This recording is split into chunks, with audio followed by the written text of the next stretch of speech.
nous devons être capables de voir les défis des communautés autochtones d'un océan à l'autre et nous devons continuer à travailler sur la réconciliation. Nous sommes ravis aujourd'hui d'organiser ce webinaire basé sur le travail réalisé par Nicolas Mesley, éminent mérite. En 2021, celui-ci a lancé le programme de bourse de recherche avant de se concentrer sur la recherche dans les domaines. euh, Nicolas a travaillé toute sa vie dans la ressource de l'eau. Et aujourd'hui, nous a- le travail qu'il a fait, il travaille sur la perspective autochtone, incluant l- la gestion de l'eau. Je suis heureux de voir que nous pouvons assister à ce webinaire aujourd'hui et nous pouvons réfléchir non seulement à la nécessité de l'eau, mais aussi sur les menaces ainsi que les occasions à saisir pour le Canada. Nous voulons remercier particulièrement la Fondation RBC pour ce soutien. Ce travail est soutenu en partie par l'initiative RBC Tech for Nature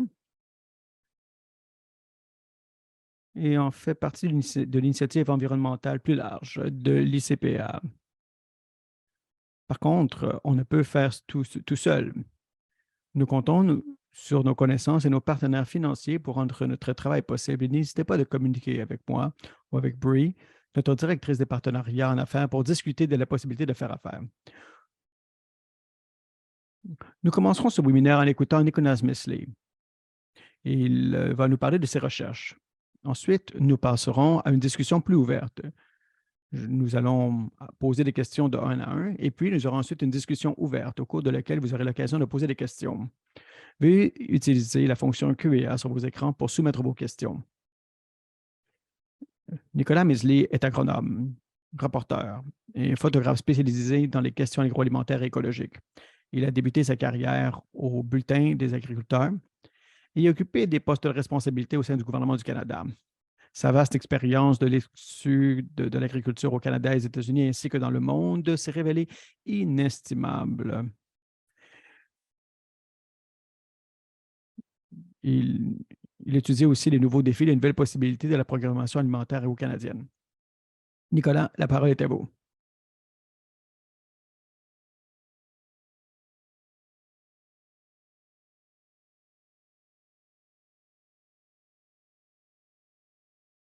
Bonjour. Premièrement, je suis très heureux d'être ici parmi vous. Vous savez, le panel gouvernemental a récemment publié un rapport lundi. Et peu importe où est-ce que vous regardez, la planète est en train de bouillir. Il y a des températures qui sont très, très élevées. Et je crois que la quantité et la qualité de l'eau va redéfinir les échanges internationaux ainsi que la production de la planète. Je suis aussi convaincu que le Canada étant le deuxième plus grand pays du monde, avec 25 euh, de l'eau fraîche au monde, est clé pour assurer la sécurité alimentaire du monde. Je, je, je travaille actuellement pour faire une politique d'eau pour le Canada. Et aujourd'hui, je vais mettre l'emphase sur la plus grande province du Canada, le Québec. Maintenant, je vais passer au français. J'entends qu'il y a des interprètes qui sont vraiment excellents avec nous. Donc maintenant, nous allons commencer par vous donner quelques données. On pourrait dire que la richesse du Québec, c'est son eau douce, c'est l'or bleu. Alors, la province possède 3 des réserves de la planète et aussi, c'est à noter, la province fait partie de l'immense bassin versant des Grands Lacs et du fleuve Saint-Laurent, et ça, c'est la principale artère maritime du Canada. Aussi, la province est renommée pour ses milliers de lacs et de rivières et son entreprise d'État, Hydro-Québec, possède un des plus gros réseaux de barrages hydroélectriques au monde. Actuellement, la province compte 8 millions d'habitants qui sont aussi parmi les plus gros consommateurs d'eau par capita de la planète. L'eau au Québec, comme dans le reste des provinces du Canada, elle est de propriété collective et la province s'est dotée d'une politique nationale de l'eau en 2018-2030. Maintenant, j'attire votre attention sur cette carte. Regardez-la comme il faut, là. Le Québec est peut-être la plus grande province du pays, mais moins de 5 de son territoire est cultivable. Dans les faits, là, à peine 2 du territoire est cultivé. Ça représente 2,3 millions d'hectares. Et la particularité, c'est que la majorité des terres fertiles sont situées dans la plaine du Saint-Laurent. Regardez où est tout le vert, là. Montréal, Drummondville, toute cette région-là, c'est là que sont situées les terres les plus fertiles. Et environ 70 de la production agricole se fait dans cette région et il tombe en moyenne 1000 mm de pluie par an. On va passer à l'autre diapo, s'il vous plaît. Maintenant, un petit mot là, pour mettre la table, l'importance économique du secteur agricole et agroalimentaire au Québec. On compte 27 500 entreprises agricoles. Il y a un conseil de la transformation alimentaire du Québec qu'on appelle le CPTAC, qui compte 550 entreprises et qui transforme 70 de la production agricole de la province. Alors, le CPTAQ procure 72 000 emplois directs et 100 000 emplois indirects. Donc, ça en fait le plus gros secteur manufacturier de la province avec des ventes annuelles de 31 milliards de dollars. Puis si on va du côté des exportations agroalimentaires du Québec, elles chiffrent à environ 10 milliards de dollars, c'est à peu près 12 des exportations agroalimentaires canadiennes.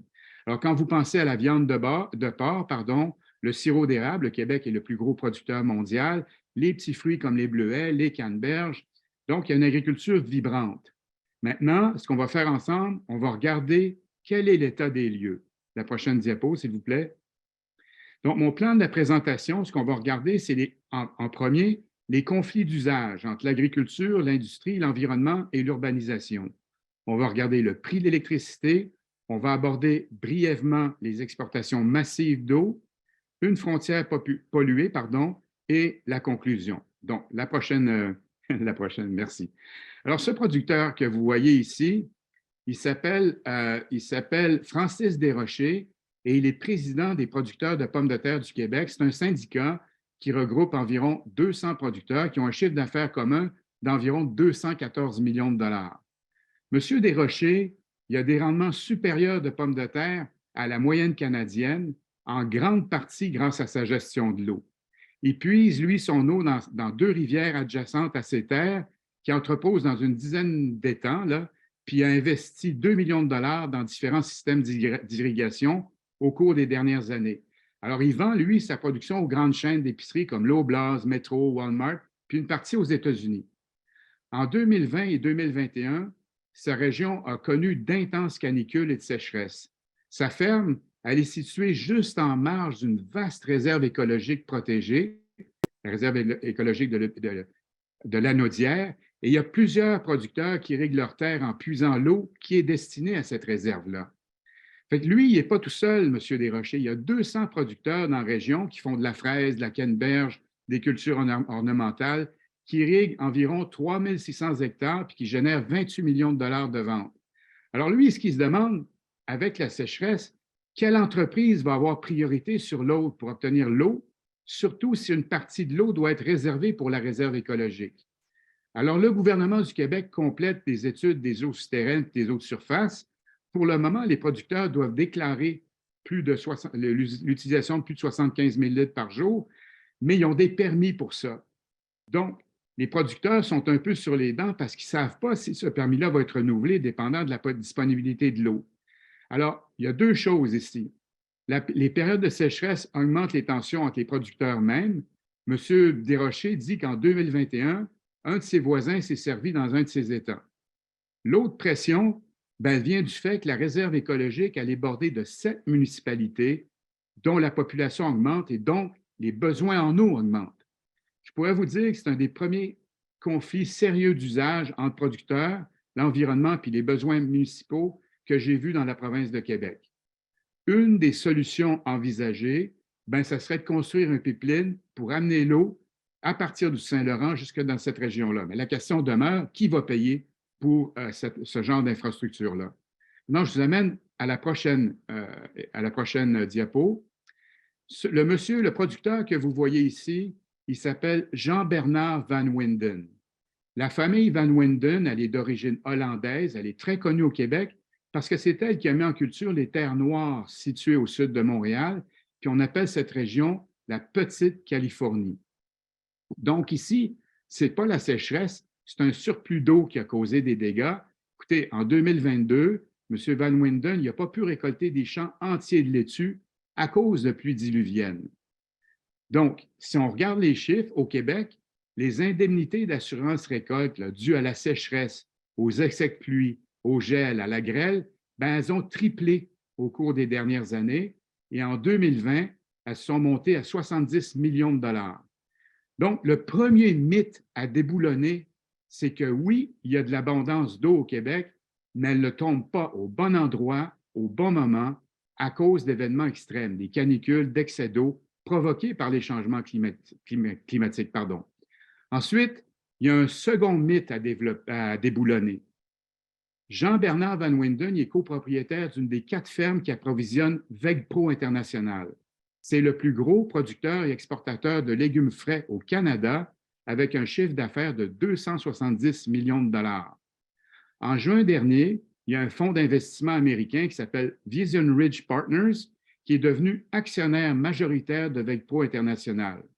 Fait que le copropriétaire minoritaire qui reste dans l'entreprise, il me disait que la disponibilité de l'eau et sa qualité, bien, ça a fait partie des facteurs positifs de la transaction.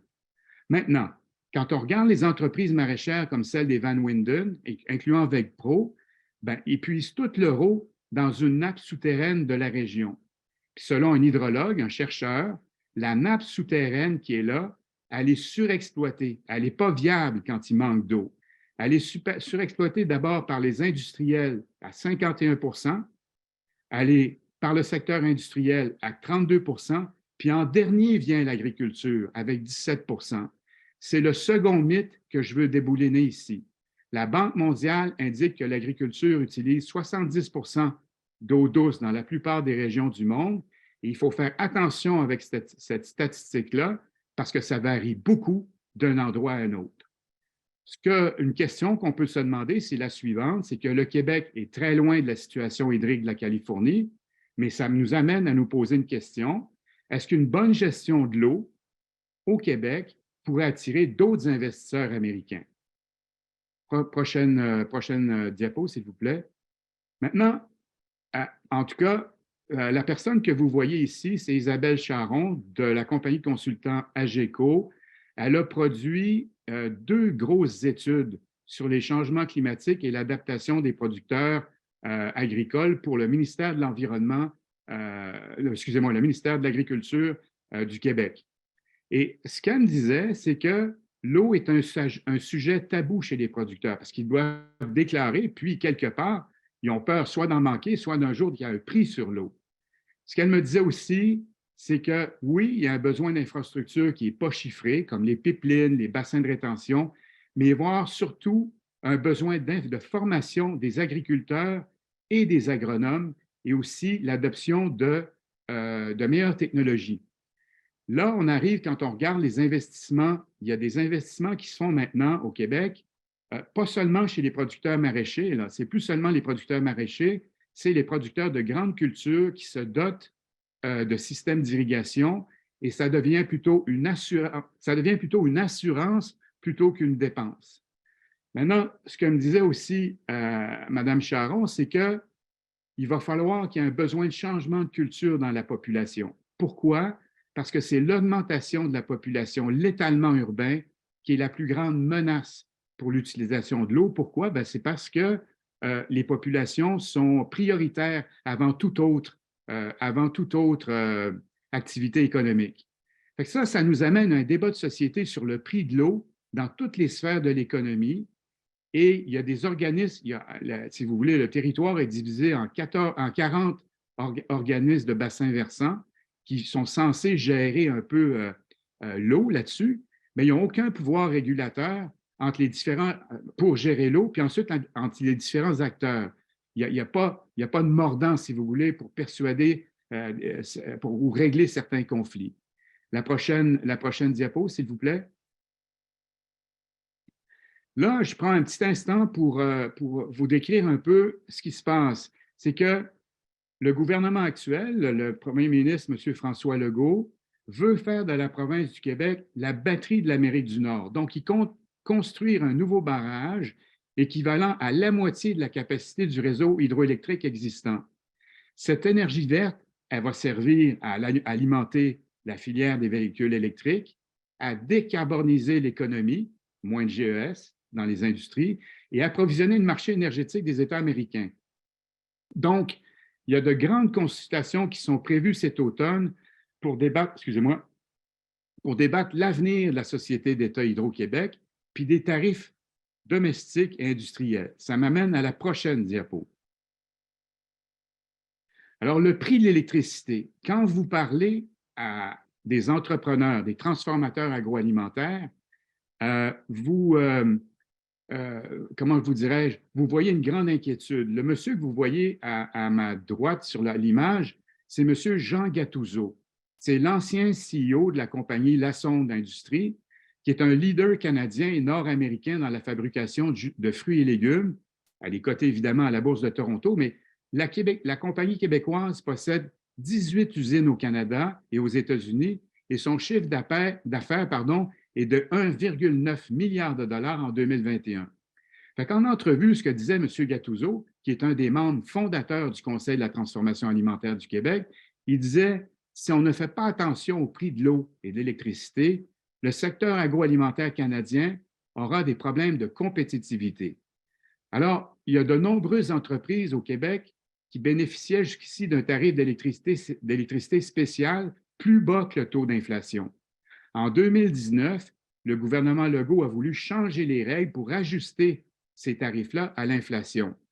Le CPTAQ s'est fortement opposé à ce projet de loi qui est devenu loi, puis il y avait deux représentants, un de la Sonde et aussi de l'IMEL, qui ont témoigné devant une commission parlementaire, pour dire que la fin d'un tarif spécial nuirait à leurs opérations, à leurs investissements. Il faut savoir que l'IMEL est le plus gros producteur et exportateur de viande au pays, et son représentant mentionnait que la compagnie songeait, si ça arrivait, à s'établir ailleurs au Canada. Donc, eux, ils ont déjà des installations à Red Deer en Alberta.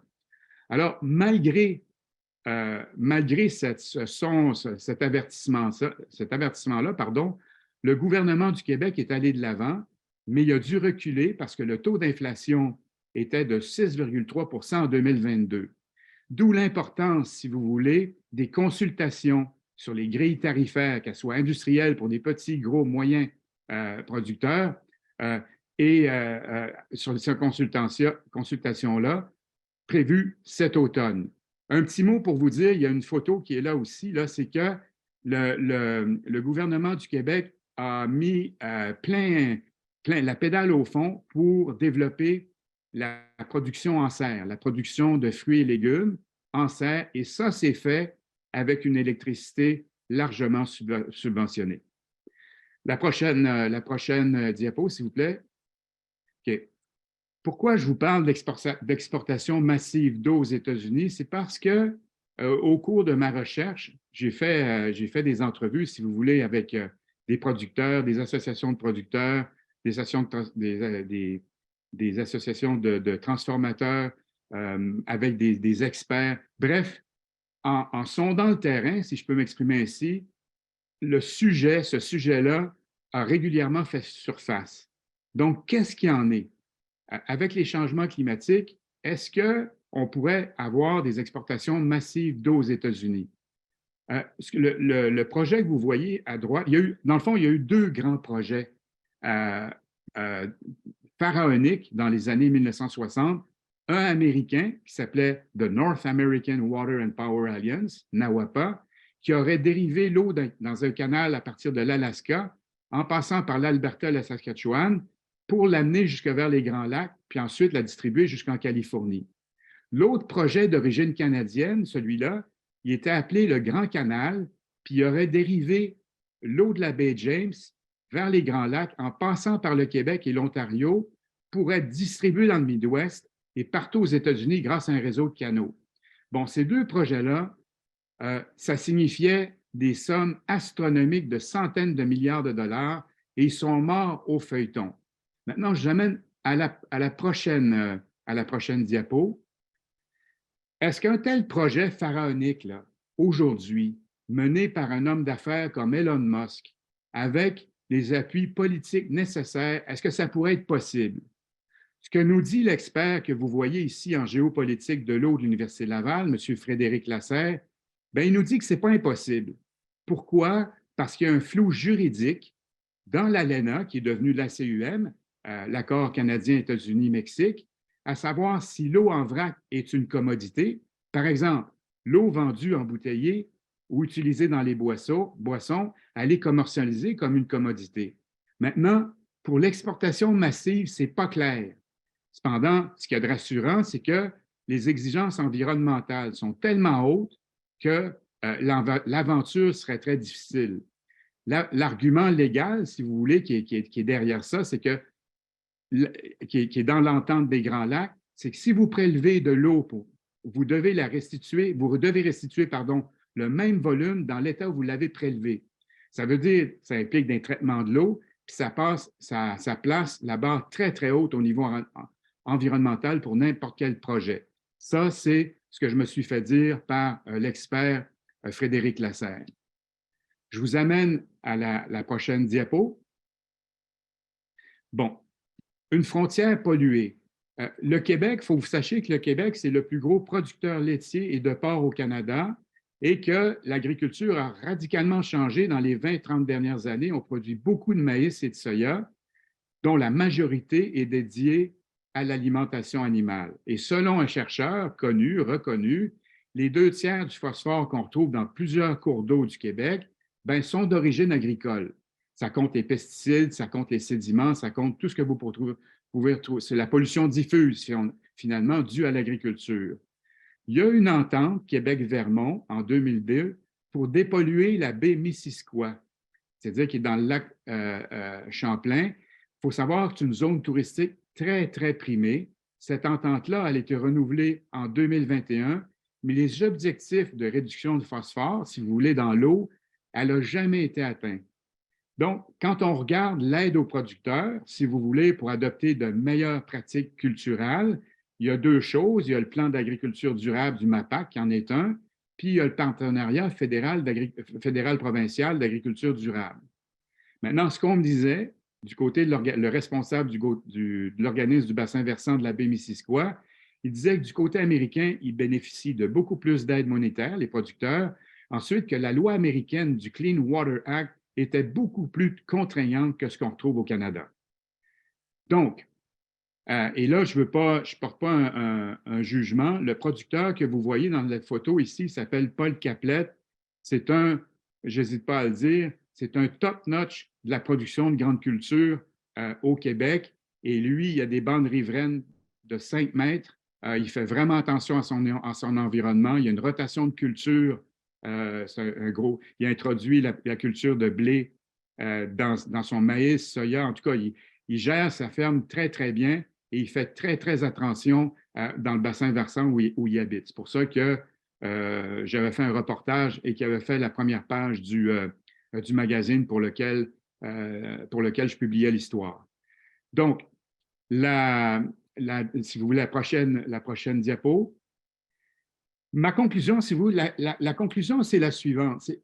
C'est un peu le paradoxe de l'eau et du diamant, là, qui était de l'économiste Adam Smith, puis je vous le résume pour ceux qui ne le connaissent pas, qui nous dit que l'eau est un bien vital qui n'a presque pas aucune valeur marchande, tandis qu'un diamant, lui, vaut des milliers de fois plus cher. Donc, quand on regarde les changements climatiques, quand on regarde ce qui se passe au niveau mondial, est-ce que c'est une bonne idée que le prix de l'eau ne soit pas plus cher que ça, là? En tout cas, au Québec, le prix de l'eau et celui de l'électricité font ou devraient faire l'objet d'un débat de société. Ça l'est déjà. Par exemple, vous avez des ONG comme Au Secours qui disent que les redevances prises sur l'eau par les embouteilleurs d'eau au Québec sont beaucoup trop faibles. Donc, il faudrait que le prix de l'eau soit augmenté. Ensuite, une des conclusions de la recherche sur le terrain au Québec, c'est que les agriculteurs ont besoin d'infrastructures, de formation et de technologies sur la gestion de l'eau. Et c'est la même chose pour les agronomes. Et ce genre de curriculum-là devrait être beaucoup plus développé dans les deux universités qu'il y a, McGill et Laval, mais aussi dans les instituts de technologie qui restent. Ensuite, une des choses qu'on peut se dire, c'est que tous les efforts des agriculteurs et des transformateurs agroalimentaires pour améliorer la gestion de l'eau dans leur entreprise, ben, ça ne servira à rien s'il n'y a pas un effort des citoyens. Et c'est là qu'il y a une éducation énorme à faire de ce côté-là. On pense qu'on a beaucoup d'eau, mais comme je vous l'ai expliqué le long de cette présentation-là, c'est éphémère, ça dépend où elle tombe. Donc, les agriculteurs et agricultrices sont un peu à l'avant-garde, ils sont obligés, eux autres, là, de faire attention. En même temps, si toi, de ton côté, dans ton bungalow, tu arroses ton asphalte parce qu'il fait trop chaud, il y a une réflexion à faire. Ensuite, ma dernière remarque, c'est que on voit qu'en Alberta, par exemple, on voit que il y a des districts, water districts, on voit que c'est administré. Il n'y a pas ça au Québec. Puis les organismes de bassin versant, ils devraient être dotés de plus grands moyens financiers et de beaucoup plus grands pouvoirs régulateurs. Alors, ça termine, si vous voulez, ma présentation. Et je voudrais réitérer, moi, un merci spécial à l'équipe de l'ICPA, en particulier à Tyler, à Anne Mossel, à Angèle Poirier et à Élise. Et si vous avez des questions plus tard ou après, là, je ne sais pas trop comment ça va fonctionner, ben, n'hésitez pas à les poser. Merci beaucoup de votre attention. Merci, merci Nicolas. Et certainement, comme vous avez dit, as Nicolas mentioned, Comme Nicolas a dit. Comme il a mentionné, si vous avez des questions. Donc, n'hésitez pas à poser des questions dans le bouton Q&A. Et maintenant, nous allons passer à la portion de notre discussion ouverte. Donc, notre premier panéliste est le Dr. Bosman Sedou. Il est directeur hydropolice à l'Université d'Ottawa. Il a un doctorat en gestion de l'eau.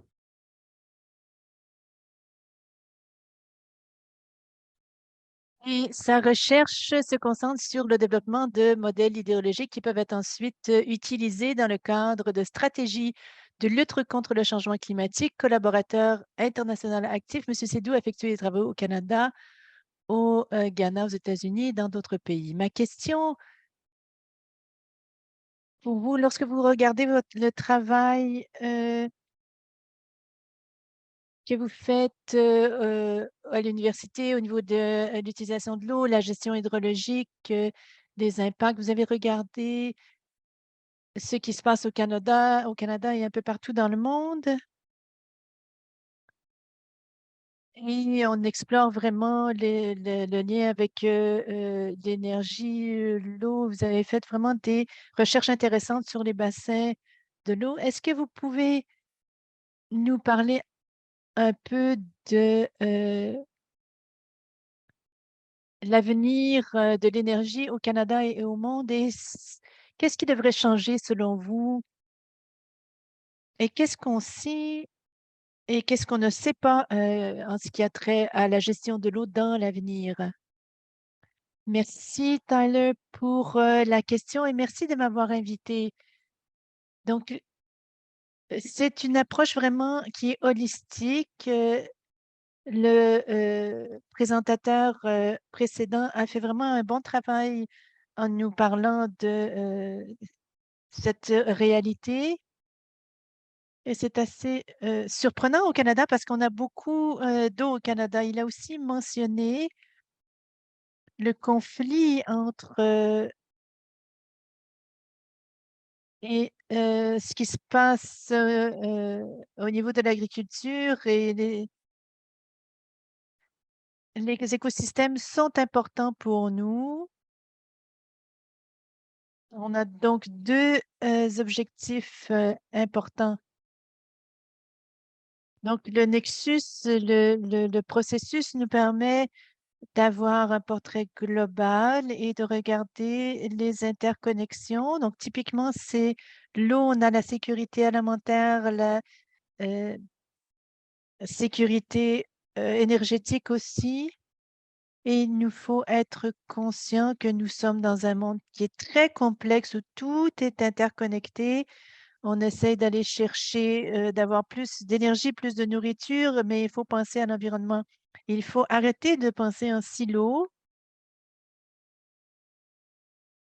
et d'essayer de voir ce qui se produira. Moi, je travaille dans un secteur en particulier, mais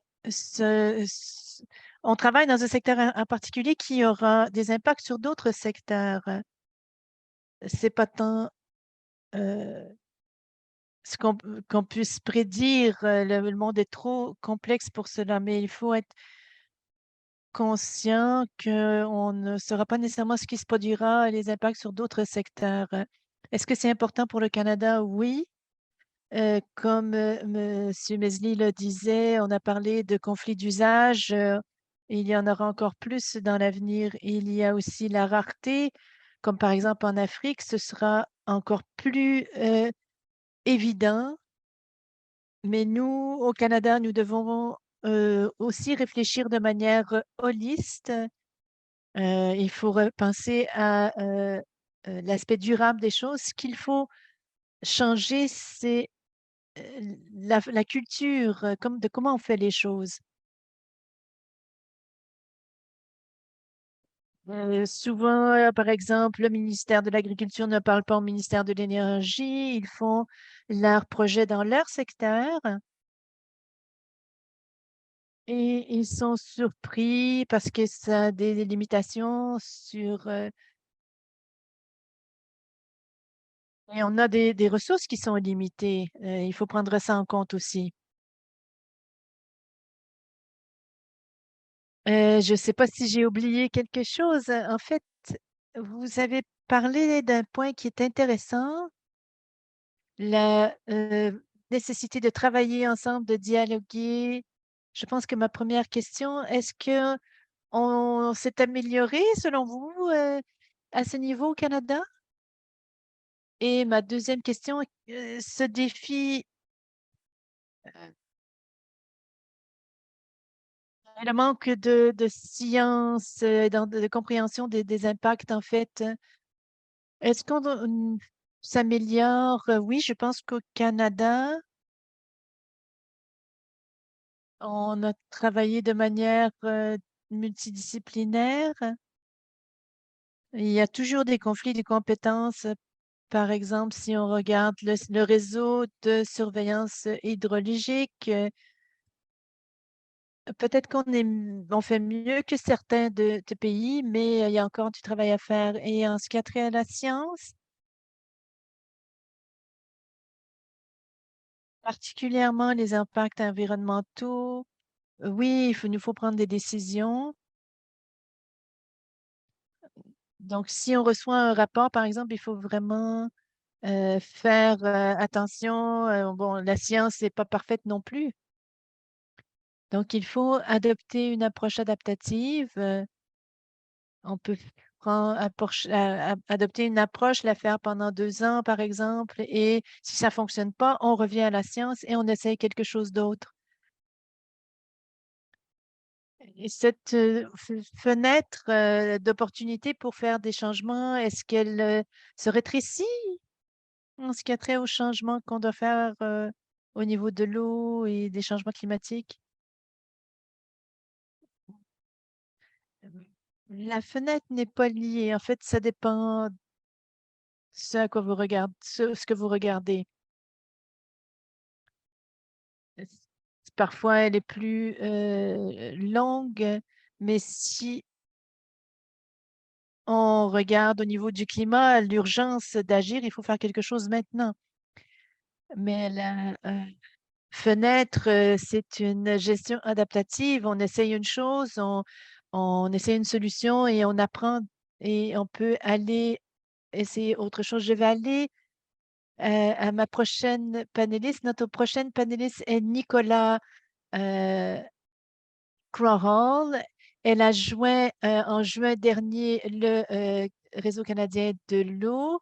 Elle a travaillé pendant plus de 25 ans comme dirigeante en façonnant la gouvernance de l'eau au Canada. Elle a été aussi directrice adjointe de l'initiative des villes des Grands Lacs et du Saint-Laurent et conseillère principale au sein du gouvernement provincial de l'Ontario, où elle a supervisé l'introduction sur la loi sur l'eau propre. Merci d'être avec nous aujourd'hui, Nicolas. Et j'aimerais continuer avec ces questions sur la gestion de l'eau. Ousmane a parlé des conflits, on a parlé des silos.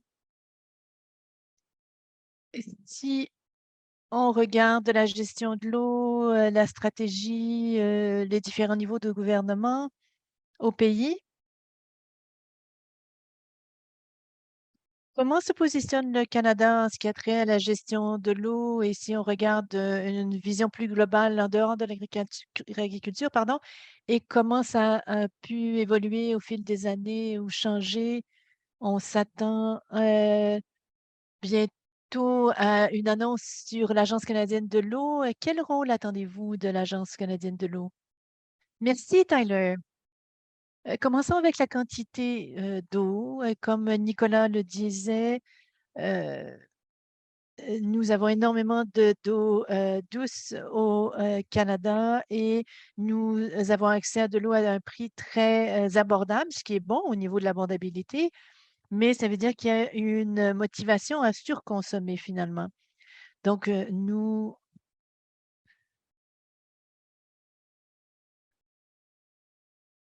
consommons au Canada l'équivalent de 60 000 piscines olympiques par jour. C'est plus haut que ce que consomment les États-Unis. Et si on se compare avec les Européens, ils consomment environ la moitié de l'eau qu'on consomme. Donc, on consomme vraiment beaucoup d'eau ici. On ne sent pas les effets de cela parce qu'on a beaucoup d'eau à consommer. Et ça veut aussi dire que on tire de l'arrière au Canada en ce qui a trait à l'utilisation de l'eau et aussi la réglementation. Nous traitons aussi l'eau à une norme très, très, très élevée. Donc, l'eau qui est potable est aussi utilisée pour nettoyer des rues. Pourquoi? Donc, on pourrait dépenser moins d'argent sur le traitement d'eau qui n'est pas destiné à être bu ou consommé. Donc, on n'a pas non plus de réglementation à ce niveau. En ce qui a trait à la qualité de l'eau potable, les autorités font un très, très bon travail pour s'assurer que l'eau potable est de bonne qualité. On a eu une crise dans les dernières années qui a amené le gouvernement à travailler fort pour assurer la qualité de l'eau. Et dans tous les bassins versants en Ontario, par exemple, nous avons des plans qui sont mis en œuvre. Il y a une grande exception qui est la qualité de l'eau dans les réserves autochtones. Et comme la plupart des Canadiens le savent, la situation de l'eau est en bien mauvaise posture dans les réserves autochtones. C'est une question de gestion de l'eau, des bassins versants, les cycles hydrologiques. On regarde, par exemple, les marécages, etc. Tout ça, c'est la responsabilité des provinces et ça a toujours été le parent pauvre en comparaison avec l'eau potable. Donc, il n'y a pas assez d'attention qui est portée à ce qu'on appelle les infrastructures naturelles. Et Nicolas a parlé de pression même sur les terres agricoles et dans le contexte des changements climatiques, ce n'est pas une bonne stratégie. Nous devons maintenir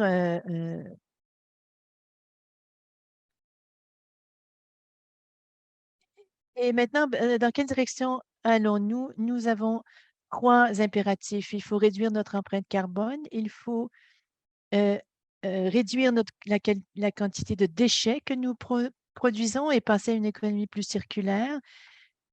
Et troisièmement, il faut faire face au fait que le futur sera plus chaud et plus sec.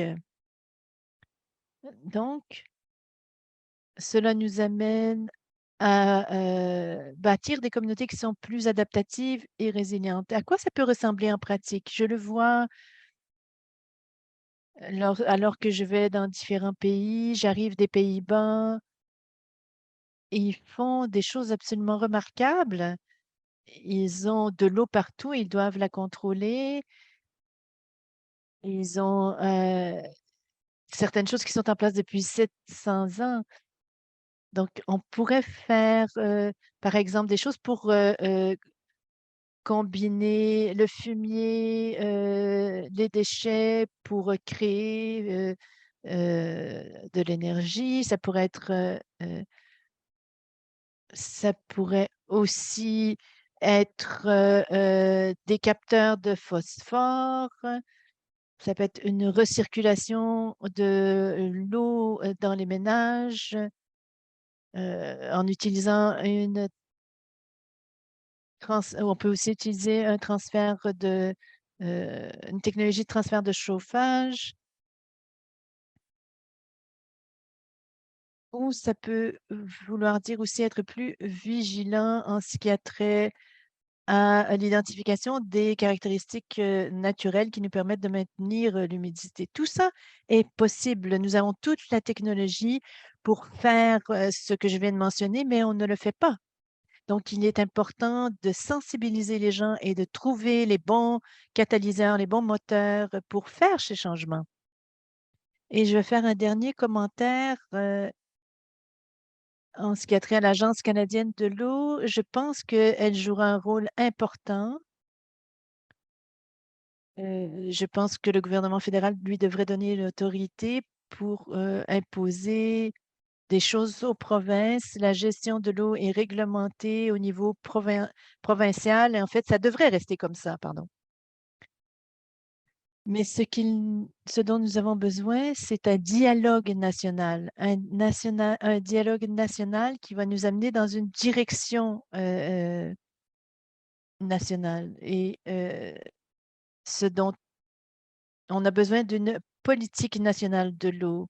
On parle d'agence d'allocation de l'eau, on a tous les grands utilisateurs, on a les droits des Autochtones, les municipalités, tous ces intervenants. On aura ces besoins avec les changements climatiques. Donc, il faut rassembler l'information pour voir ce qu'on peut anticiper en ce qui a trait au climat et avoir peut-être une vision géospatiale et voir où les impacts sont les plus forts. Et il faut commencer ce dialogue entre les divers intervenants. Et pour construire donc cette résilience. Et si on pense à certaines des choses dont vous avez parlé, de l'avenir qui sera plus chaud et sec, la nécessité de protéger nos infrastructures naturelles, l'agriculture joue un rôle important et la production agricole joue un rôle important. Et elle devrait jouer un rôle important dans cette discussion. Comment voyez-vous l'agriculture dans ce dialogue plus global? Oui, comme tout le monde, je pense que l'agriculture est un aspect vital de notre économie au Canada et comme le disait Nicolas aussi au niveau de l'approvisionnement mondial, pardon. Et nous devons soutenir l'agriculture et je pense que l'agriculture peut bénéficier des 3 tendances dont j'ai parlé, l'économie circulaire, la diminution de l'empreinte. Donc, on a beaucoup de zones agricoles au Canada qui seront affectées par les changements desquels Nicolas a parlé au début de sa présentation. Il a dit que le changement climatique allait réorganiser toute la production mondiale et l'approvisionnement mondial parce que ces endroits qui ne peuvent produire, ne pourront pas produire et d'autres comme le Canada d'autres endroits comme le Canada qui ont des saisons pourront continuer à produire. En ce qui a trait à l'utilisation de l'eau, la qualité de l'eau, les sources de l'eau, c'est vital pour le secteur de l'agriculture de se préparer et de prendre des mesures pour pouvoir protéger ces ressources en eau. Et je suis d'accord avec Capi, il faut un plan national et soutenir donc un cycle hydroclimatique. Il faut reconnaître qu'on a besoin de faire des changements. Super, merci beaucoup et nous allons continuer cette discussion bientôt et on va parler donc avec notre prochain panéliste, Margot Jarvis Redelbach, qui est directrice exécutive de l'Alberta Irrigation District Association. Elle a travaillé dans divers secteurs des ressources naturelles. Elle a travaillé à l'Eastern Irrigation District pendant de nombreuses années, où elle a eu le plaisir d'aider directement les producteurs dans le cadre d'initiatives relatives à l'habitat, de la faune sauvage, de projets de développement d'irrigation, de projets de conversion et de l'efficacité des exploitations agricoles. Margot Nicolas a parlé du, de l'importance de comprendre les changements qui nous attendent et que l'agriculture doit vraiment être au cœur. Et bien sûr, l'irrigation dans les prairies est à l'avant-plan de tout cela. Et je me demandais si vous pourriez commencer par nous parler de l'impact de l'irrigation et comment cela évolue, change. Et ces changements, cette prise de conscience en Alberta. Donc, le ministère est maintenant ministère de l'Agriculture et de l'Irrigation en Alberta. Donc, à quoi ressemblera cet avenir et qu'est-ce que ça veut dire aussi de gérer de manière durable tout ça? Merci, Tyler. Je vais parler de notre expérience ici en Alberta et particulièrement au sud de l'Alberta pour les gens ici qui ne connaissent peut-être pas très bien l'irrigation, particulièrement en Alberta. On a les 2 tiers de système d'irrigation du Canada en Alberta. On est dans 12 districts du sud de l'Alberta. On a plus de 600 000 hectares qui sont utilisés. On a 8 000 kilomètres de pipelines, de canaux et cette infrastructure appartient au district d'irrigation. L'eau qui passe par ces infrastructures vient de nos rivières de surface. Et aussi la neige qui fonde des montagnes. Donc, cette infrastructure soutient vraiment l'approvisionnement en eau et la sécurité pour atténuer les effets de la sécheresse surtout et d'autres événements climatiques. Le système a été mis en place pour soutenir l'agriculture, la production agricole, et c'est encore le cas aujourd'hui. Nos irrigateurs ont la chance de pouvoir choisir parmi 60 types de récoltes et la moitié sont considérés comme ayant une spécialité de haute spécialité, donc ils peuvent générer des revenus importants. Et donc, ces cultures soutiennent une agriculture, une industrie agricole très importante en Alberta qui sont donc déployés dans les régions rurales et ces régions peuvent être pourvues en eau au quotidien. Et la raison pour laquelle ils sont donc bien situés en Alberta, c'est qu'ils bénéficient de tout ce système. L'agriculture est bénéficiaire, le premier bénéficiaire de système d'irrigation de l'Alberta, mais aussi ce système permet de fournir de l'eau à d'autres personnes, résidents, à d'autres infrastructures. Et on a aussi des génératrices dans certaines de nos installations. Et ce qui est très important au sud de l'Alberta, on a plus de 50 municipalités qui peuvent avoir accès à l'eau grâce à ces infrastructures. Certaines de ces municipalités sont situées loin de rivières, par exemple, et l'eau souterraine est généralement de mauvaise qualité et rare également par chez nous. Et maintenant, on a un bon développement euh, au niveau de certaines régions. Les grands réservoirs permettent aussi un usage récréatif.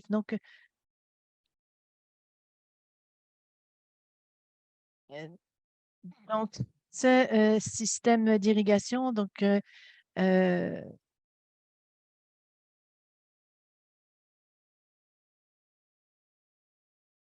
quand tout le monde bénéficie de ce système d'irrigation. Donc, on a aussi beaucoup de secteurs qui bénéficient de cette infrastructure. Donc, ça a un impact non seulement sur l'agriculture, mais aussi sur les pêcheries, sur les loisirs et de manière annuelle, le secteur contribue à 9,4 milliards au PIB. Donc, ça crée aussi de nombreux emplois, plus de 46 000. Et les bénéfices de l'augmentation de ce PIB est à peu près une génération de 80 pour la province avec 20 qui va aux producteurs individuels. Donc, on a vraiment un bénéfice communautaire et sociétal important partout ici en Alberta. Et comment ça va changer? Je pense que l'irrigation va continuer à croître, particulièrement ici dans le sud de l'Alberta. Et je pense que c'est grâce aux effets économiques et aux bénéfices économiques et sociaux auxquels elle contribue. Et lorsqu'on regarde l'augmentation du PIB sur 10 ans, 2011 à 2018,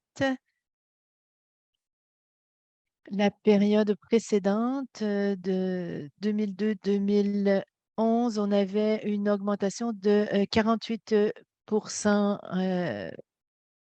donc, c'est vraiment très significatif et ça nous dit que l'irrigation et l'agriculture donnent aussi à la chaîne de valeur de bons emplois bien rémunérés.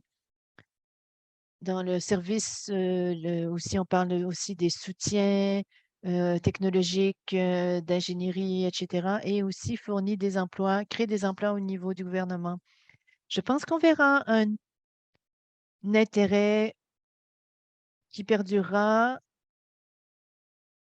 dans ces domaines et c'est un investissement qui est significatif, la création de ces infrastructures, mais ça réduit vraiment le risque global, particulièrement contre la sécheresse. Et je pense que c'est lié à l'augmentation de la population mondiale et des besoins agroalimentaire et les problèmes les conflits géopolitiques dans certaines régions et aussi un besoin général de s'adapter au changement climatique. Et je dirais que les producteurs canadiens ont beaucoup investi dans les pratiques agricoles et plusieurs vont se mettre à considérer l'irrigation comme pratique à adopter. Et je crois que notre trajectoire est assez bonne.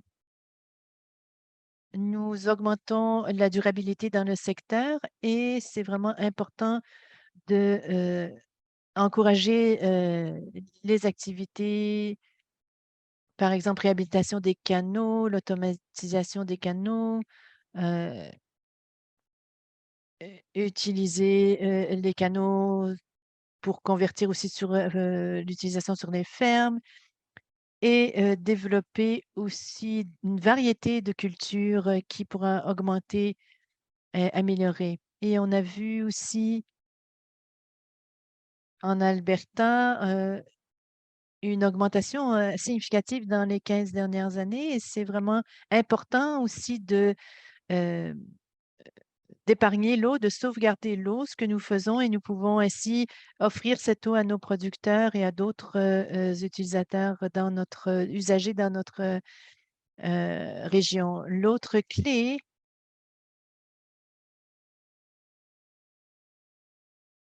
il nous faut aussi augmenter notre capacité de réserve de l'eau. C'est une chose importante.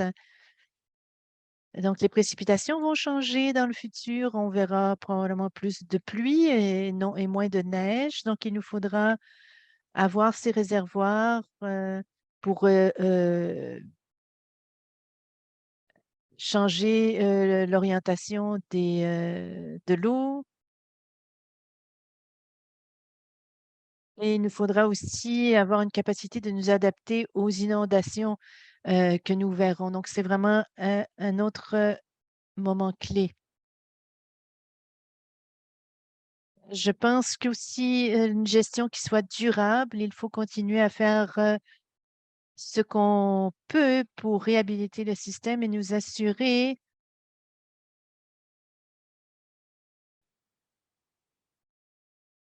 Ça veut dire qu'on a en fait encore beaucoup de travail à faire en ce qui a trait au remplacement, par exemple, des canaux par des pipelines. On a peut-être seulement 60 de l'infrastructure qui est une infrastructure de pipeline et certains canaux seront toujours ouverts, mais on continue donc à travailler dans cette veine. Et si on regarde s- sur les fermes, il faut continuer à soutenir la recherche sur les fermes, regarder au niveau de l'humidité des sols et les précipitations, utiliser la technologie qui est développée pour maximiser la culture agricole et les récoltes, pas nécessairement minimiser l'utilisation de l'eau, mais l'utiliser de manière plus efficace. Et donc, créer ces détails au niveau du terrain et c'est important d'utiliser la technologie. euh, Nous voulons réitérer votre dernier point. On met l'emphase sur la croissance et l'irrigation. Je me demande quelles sont les leçons que nous avons apprises. Quelles sont les leçons que vous avez apprises en regardant ce qui se passe à l'intérieur, dans le monde?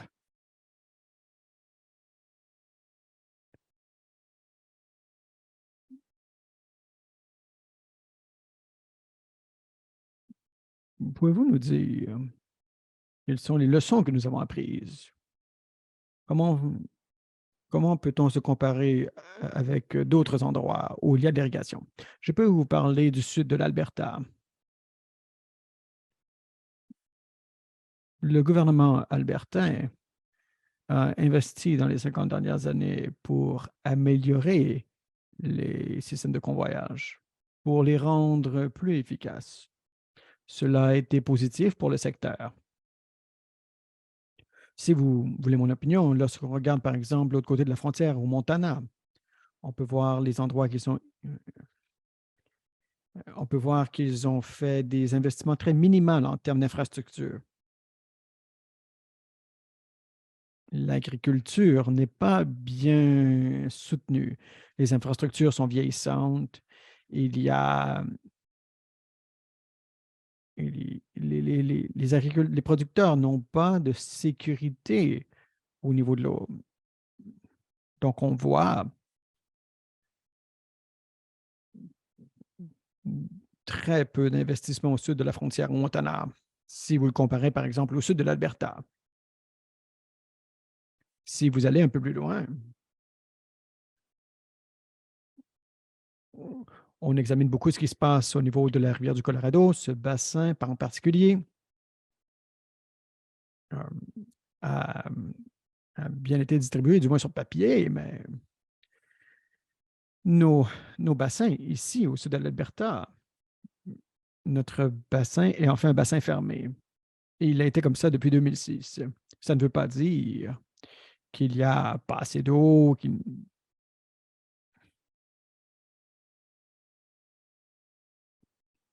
ça ne veut pas dire qu'il y a une pénurie d'eau.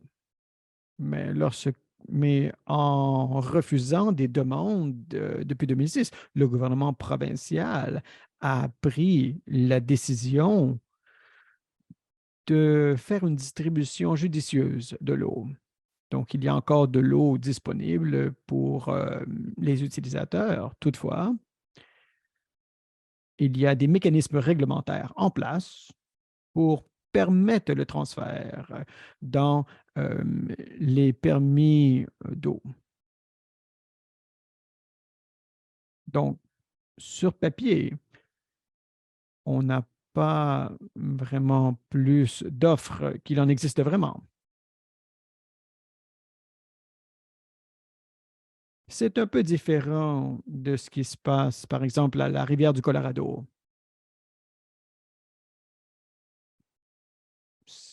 On a eu une bonne gestion ici. Il y a un nombre de transferts qui ont eu lieu depuis 2006. Donc, les mécanismes sont là. Ceci continue de soutenir la croissance économique municipale de la production. Mais je pourrais vous dire, et peut-être que ce sont beaucoup plus des leçons, peut-être que les Américains pourront en apprendre sur nous, mais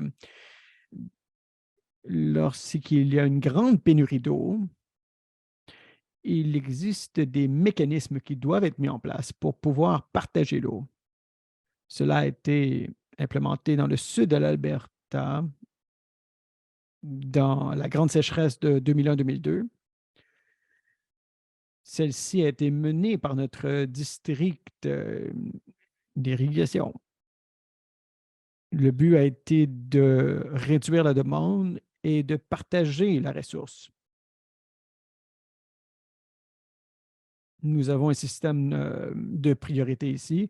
Donc, il y a des permis qui ont plus de valeur que d'autres. Et lorsqu'il vous en manque, il est important d'avoir un outil comme cela.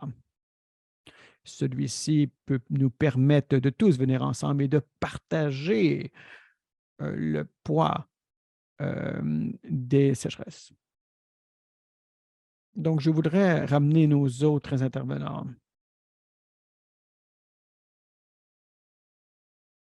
Je veux parler de ce thème. Vous savez, le Canada est un très grand pays. Nous avons, lorsque, par exemple, vous regardez la disponibilité de l'eau potable, nous en avons 8 fois plus qu'aux États-Unis. Nous partageons notre eau. Nous avons une plus grande ressource que, par exemple, d'autres pays, tel le Brésil, mais il semble qu'il y ait deux enjeux ici. La première, c'est qu'on la prend pour acquis. Et la deuxième, on n'examine pas son plein potentiel. Donc, Nicolas, je voulais débuter avec vous dans cette discussion. Est-ce que vous croyez que c'est une bonne évaluation d'où est-ce que nous en sommes?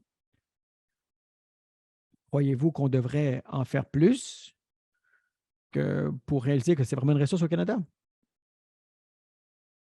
Si vous me permettez, je vais vous donner un exemple. J'ai vécu 2 ans au Venezuela. Et quand vous alliez à la pompe pour remplir l'essence de votre voiture, les gens mettaient,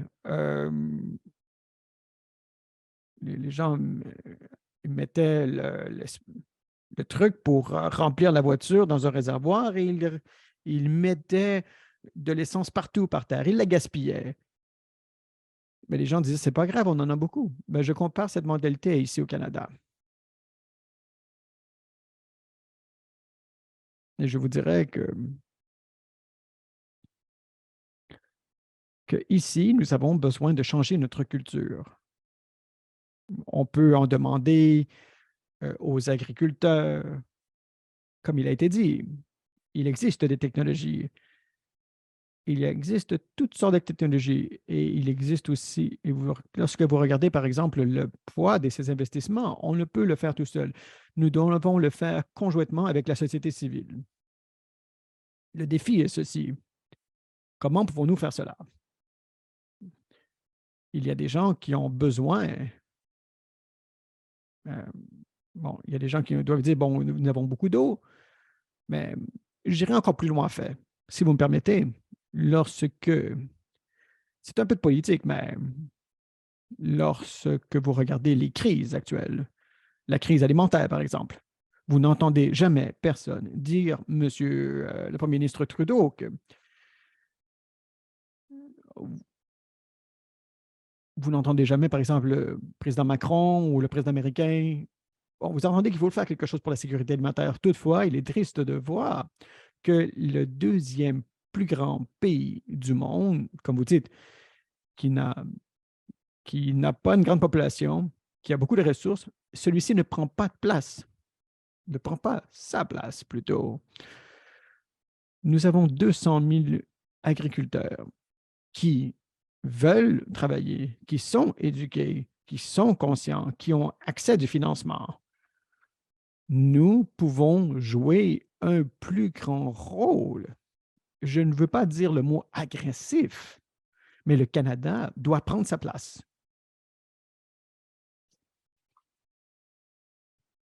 Je cherche mes mots ici. On doit être présent.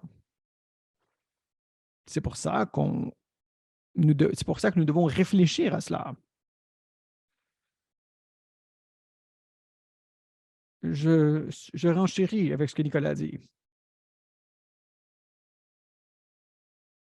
Lorsqu'on regarde, par exemple, l'Agence nationale de l'eau, tout ce qui est écrit, mais quel est le rôle de celui-ci? Lorsque vous pensez que chacune des provinces garde jalousement ses propres ressources et ne demande du financement, mais rien d'autre.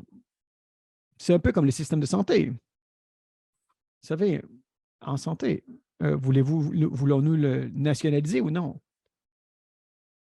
Donc, l'idée ici, c'est d'investir les fonds. Il doit y avoir une direction dans laquelle nous devons tous aller. Si vous me permettez, je crois que cette direction, pour revenir à votre commentaire auparavant, cette direction doit refléter ce conflit entre non seulement l'eau, l'agriculture, dans ce cas-ci, l'énergie, mais si on voudrait maximiser cette ressource, qu'en pensons-nous dans le contexte actuel? Nous devons faire attention. Que voulons-nous dire par maximiser? Voulons-nous maximiser les bienfaits économiques? Le Canada doit protéger ses systèmes, ses écosystèmes. Ce n'est pas parce qu'on a beaucoup d'eau qu'on doit l'utiliser grandement. Oui, il y a des occasions à saisir. Il y a une plus grande valeur. Toutefois, nous oublions comment nous pouvons créer l'eau. Nous devons créer une valeur, une conscience culturelle sur l'eau.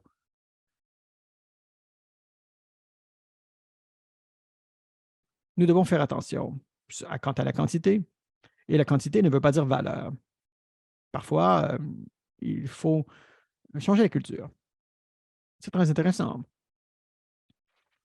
Lorsque vous regardez, par exemple,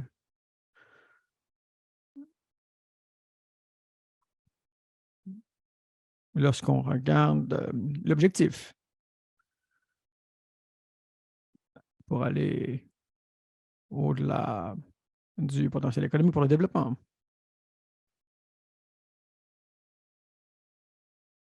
Que pensez-vous de ces enjeux juridiques, de juridiction, j'aurais dû dire, lorsque vous regardez, par exemple, les conséquences qu'il y a, par exemple, de ce qui se passe en Alberta versus Saskatchewan, etc. Euh, Pouvez-vous nous parler des différences entre juridictions ici? Oui, c'est un enjeu complexe. Ça va au-delà de mon expertise. Toutefois, je pourrais vous dire que il y a beaucoup de juridictions qui travaillent sur une seule ressource. Il est très difficile d'être d'accord sur ce qui se passe.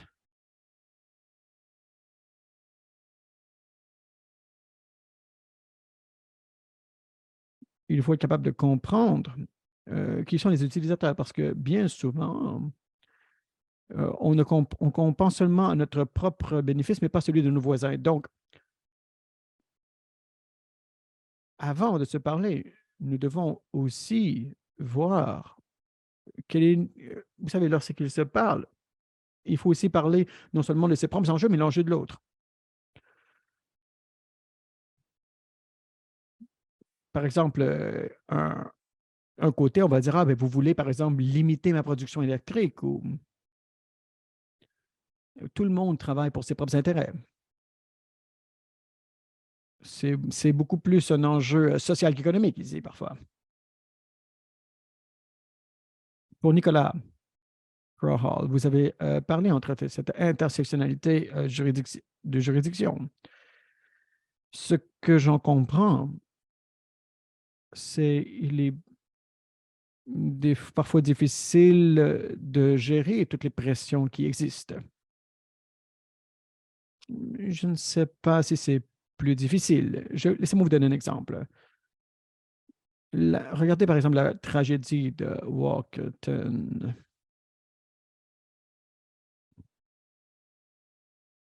Vous savez, il y avait cet enjeu de puits, il y a des gens qui sont décédés, il y a des gens qui sont tombés malades. C'est une situation qui était terrible.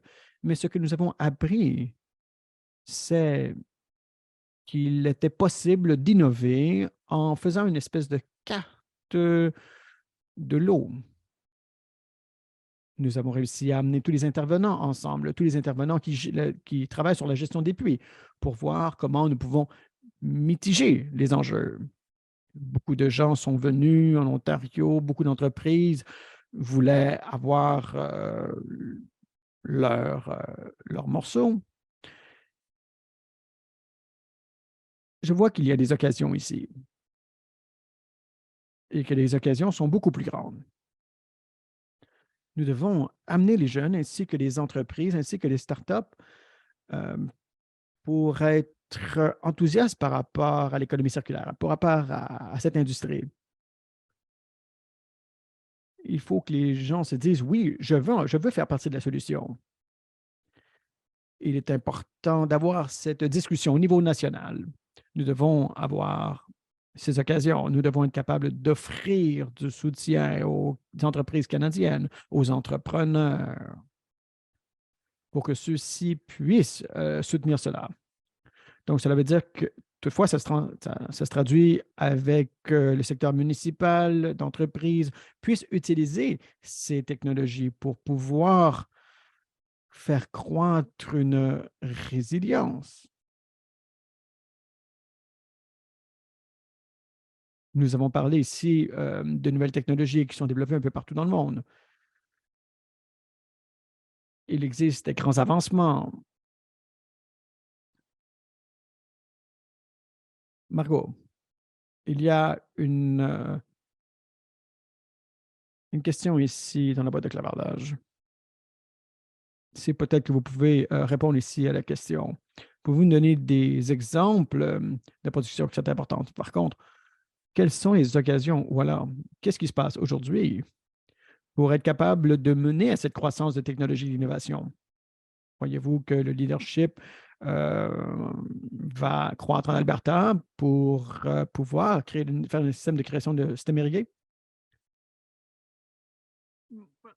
Actuellement, la production en Alberta, on fait croître des patates, du callona, des betteraves. Nous avons aussi du maïs près de la région de Tabor. Nous voyons ici des investissements dans la transformation. Il y a, par exemple, 6 ans, Cavendish a investi des grandes sommes pour faire de la transformation de patates. La semaine dernière, McCain a aussi fait une annonce pour agrandir l'une de leurs usines. Une fois de plus, nous pouvons voir qu'il y a des investissements dans le sud de l'Alberta grâce aux produits de haute qualité qui sont faits là-bas. La deuxième question à propos de la technologie. Est-ce que l'irrigation, au fil du temps, a été appuyée, particulièrement dans les systèmes pour les producteurs? Par exemple, en 2005, il y avait seulement 54% des zones irriguées étaient dans des endroits à faible pivot. Il y avait une efficacité d'eau à seulement 80% comparativement aux vieilles méthodes qui avaient seulement une efficacité à 30%. Cette année, nous en sommes à 84%. Donc, les producteurs font ces investissements. Il y a toutes sortes d'investissements.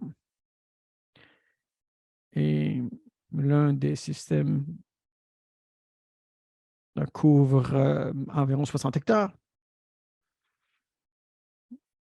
Et on parle ici de 400 000 $. Donc, pour que ceux-ci fassent cela sur un lot de terre, nous avons besoin de centaines de milliers de terriers. Une fois de plus, lorsque nous regardons de l'avant, je crois qu'il y a des occasions pour une convergence, pour que celle-ci puisse prendre place. Toutefois, nous serons limités avant d'en arriver au maximum. Donc, la prochaine étape est vraiment de maximiser la demande de la part des producteurs.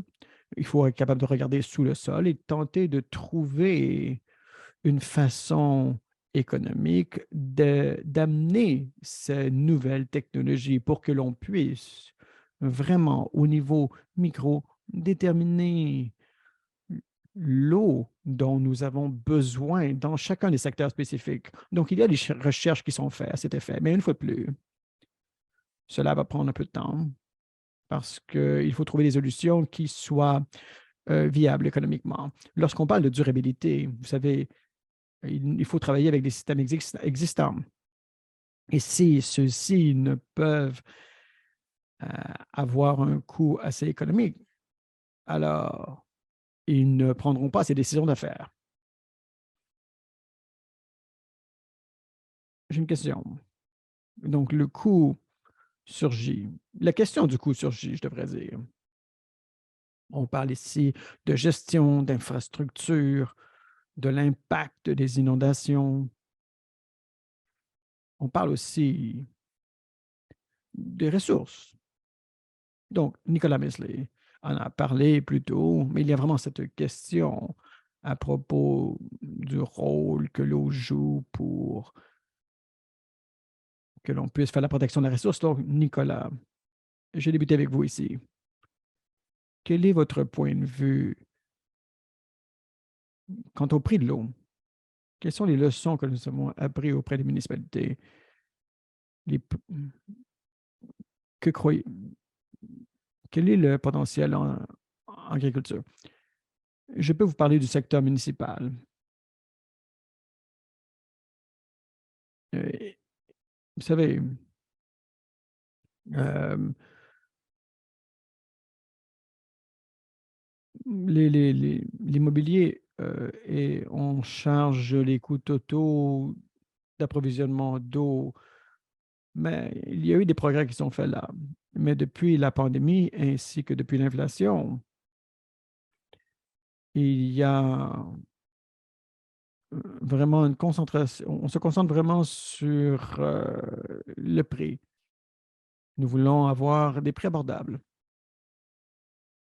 L'eau n'est pas chère pour les raisons. Nous devons voir toutefois si il doit avoir un prix à payer pour la surconsommation, particulièrement dans le contexte résidentiel.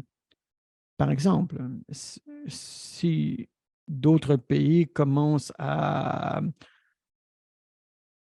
faire payer le prix pour l'eau,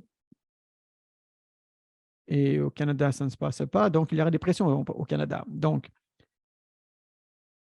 nous devons avoir une discussion sur le prix de l'eau, sans toutefois mettre un prix trop élevé sur le résidentiel.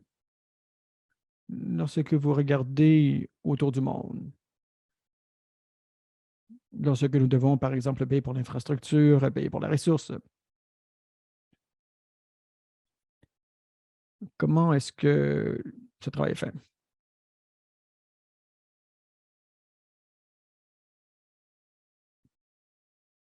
savez, l'eau est nécessaire à la vie, donc elle ne doit pas coûter trop cher. Par contre, elle doit coûter quelque chose. Nous devons équilibrer cela. Si nous avons une structure sur le prix, ainsi même les gens les plus pauvres pourraient avoir accès à l'eau.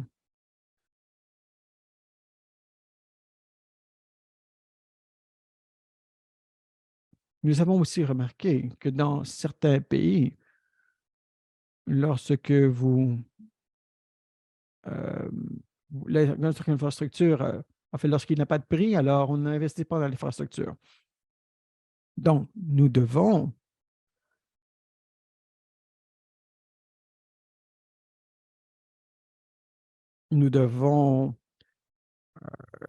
faire payer les gens pour qu'ils puissent se rendre compte aussi que cela est très, très important. Donc, c'est un enjeu qui est très complexe. Qu'est-ce qui se passe aujourd'hui? Est-ce que les coûts d'irrigation payent pour les coûts d'infrastructure ou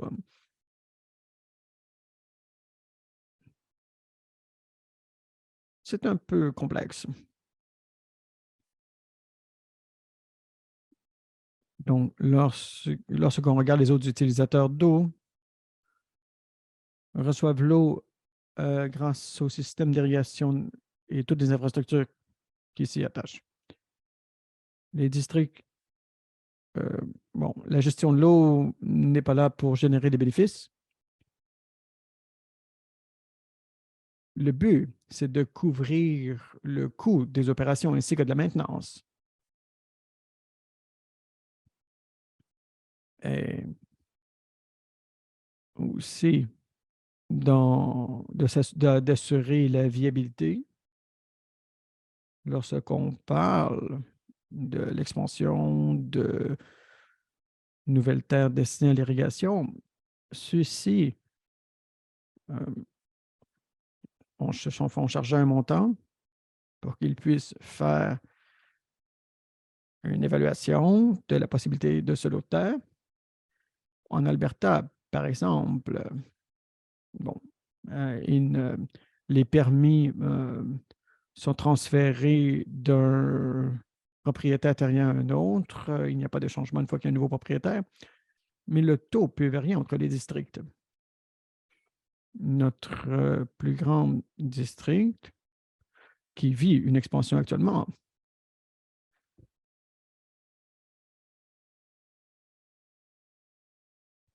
il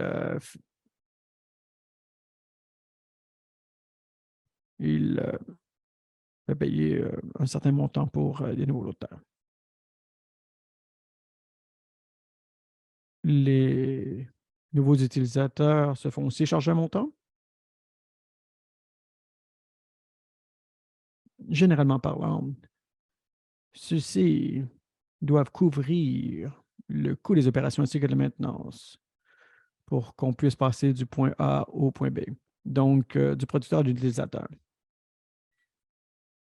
Donc, lorsqu'on regarde, par exemple, il se voit un peu comme jouant un rôle de responsabilité sociale, particulièrement au sein des municipalités pour que l'eau demeure abordable pour les municipalités et pour que la municipalité puisse avoir accès à cette ressource.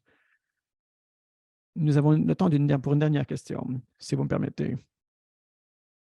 Brièvement, nous avons parlé du besoin d'un dialogue pour une stratégie. Si les gens avaient une chose à retenir, gardez à l'esprit lorsqu'ils réfléchissent à l'avenir de la gestion de la politique d'eau en agriculture au Canada. Bon, peut-être que je pourrais vous poser la question, Nicolas. Je crois qu'il faut être prêt. Le monde serait très différent si, vous savez, dans 30 ans, les choses seront très différentes. Et 30 ans, ce n'est pas loin. Nous devons être prêts pour ces changements. Attendons pas avant qu'on arrive à un point non-retour. Nous devons être capables de préparer notre production alimentaire. Et vous savez, au Canada, la production en agriculture est trop importante pour que celle-ci faille. Nous devons être prêts. Nous devons continuer à innover. Nous devons continuer à travailler de façon précise. La technologie peut être utilisée. Je crois que nous vivons un moment charnière. Nous devons réfléchir ensemble. Il y a des connaissances autour de la table. Je crois qu'au Canada, on peut le faire. Nous avons les connaissances, mais nous devons établir les bonnes priorités. Merci. Ousmane, que devrions-nous garder à l'esprit? Vous ne pouvez prendre de décision si vous n'avez pas la bonne information. Vous devez être au courant des systèmes, vous devez investir dans la recherche et le développement, vous devez comprendre. C'est une question complexe, mais plus vous comprenez, plus vous pouvez prendre une bonne décision. Et ensuite, on ne doit pas être émotif. Les changements seront difficiles, parfois douloureux, et beaucoup de gens n'aimeront pas les changements. Mais je crois que c'est la seule façon d'aller de l'avant. Margot? Il est important d'avoir un dialogue. Nous devons avoir un dialogue qui amène tous les intervenants ainsi que les autres peuples autochtones ensemble pour que l'on puisse parler des enjeux auxquels nous ferons face dans les 30 prochaines années. Il y a des discussions difficiles à venir. Celles-ci seront importantes. Comme il a été dit auparavant, tout le monde aura l'occasion de s'asseoir et de comprendre les perspectives de tous et chacun. Et suite à ces discussions, on pourra voir